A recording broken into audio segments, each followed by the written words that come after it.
দুর্গাপুরে বিজেপি নেত্রীর বাড়িতে বোমাবাজি। রাতের অন্ধকারে অশান্তির বাতাবরণে উত্তপ্ত হলো শিল্পনগরী। ভোটের মুখে উত্তপ্ত দুর্গাপুর। নির্বাচনী দামামা বাজার আগেই আবারও রাজনৈতিক পারদ চলল শহর দুর্গাপুরে। বিজেপি নেত্রীর বাড়িতে গভীর রাতে বোমাবাজি। কাঠগড়ায় কি তৃণমূল? শান্ত দুর্গাপুর, কিন্তু ভোট আসতেই পাল্টাতে শুরু করেছে চেনা ছবিটা। ফের একবার রাতের অন্ধকারে অশান্তির বাতাবরণ তৈরি হলো ইস্পাত নগরীতে। অভিযোগ, রাতের অন্ধকারে বিজেপি নেত্রীর বাড়ি লক্ষ্য করে বোমা ছোড়া হয়েছে।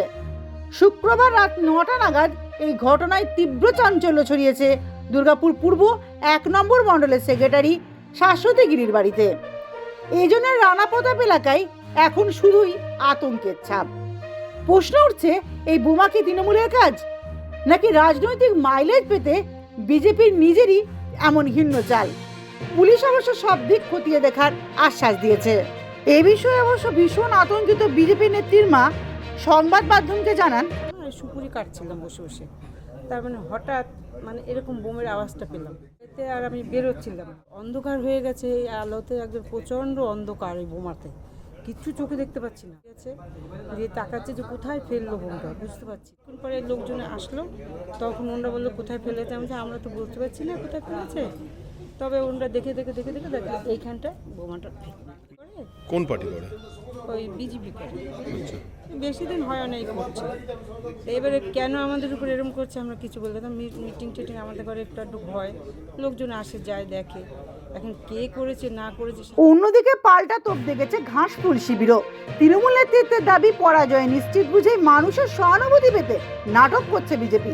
পায়ের তলার মাটি নেই বলেই নিজেদের বাড়িতে নিজেরাই বোমা ফাটিয়ে খবরে থাকতে চাইছে গেরুয়া শিবির। যারা বুথের কর্মী না, তারা রানা প্রতাপের নিচে আমাদের পার্টি অফিসেই ছিল সেই সময়, এবং ঘটনাস্থল ওখান থেকে 5 মিনিটের দূরত্ব। তো তারা খবর পেয়ে ঘটনার মিনিট 10-এর মধ্যেই ওখানে পৌঁছে গেছে। তো ওখানে পৌঁছে গিয়ে তারা আমাকে জানাচ্ছে যে তারা পৌঁছানোর আগেই 2জন বিজেপি কর্মী, তারা বেশ কিছুটা দূরে থাকে, তারা ওখানে পৌঁছে গেছে। তো তারা কি আগে থেকেই জানতেন যে ওই সময় বোম পড়বে? এটা কি ওনাকে হাইলাইট করার ব্যাপার আছে বা এরকম কোনো ব্যাপার আছে? নাহলে তারা এত আগে একদম রেডি ছিল যে আমাদের ছেলেরা ওইখানে সামনে বসে সারা জীবন 365 দিন ওই অফিসে বসে, ওখান থেকে 5-7 মিনিটের দূরত্ব হয়তো 10 মিনিটে পৌঁছেছে, তার আগেই তারা পৌঁছে গেল। তার তাদের কাছে কি আগেই খবর ছিল যে এই সময় বোমটা পড়বে? এই বিষয়ে স্থানীয় এক বিজেপি নেতৃত্ব জানান, তৃণমূল জানে ওরা হারছে, তাই এখন বোমা বন্দুকের রাজনীতি শুরু করেছে। আমাদের মহিলা নেত্রীকে টার্গেট করা হচ্ছে। পুলিশ যদি ব্যবস্থা না নেয়, আমরা বৃহত্তর আন্দোলনে নামবো। তৃণমূল ছাড়া বোমে, চুরিতে, ধর্ষণে, গুন্ডাগিরিতে, মারামারিতে তৃণমূল ছাড়া আছে কি? এদেরকে যদি গ্রেপ্তার না করে ওসি, এবারে কাল থেকে এসআইআর পর্বে এবং প্রশাসনকে সচল রাখার জন্য, সক্রিয় রাখার জন্য সুপ্রিম কোর্টের গাইডলাইনের উপর দাঁড়িয়ে সেন্ট্রাল ফোর্স আসছে। এবারে কিন্তু 6 ফুটের লাঠি থাকবে, আর এই পুলিশের হার্ডওয়্যারের দোকানে 20 টাকার ওই বাঁশের লাঠি থাকবে না।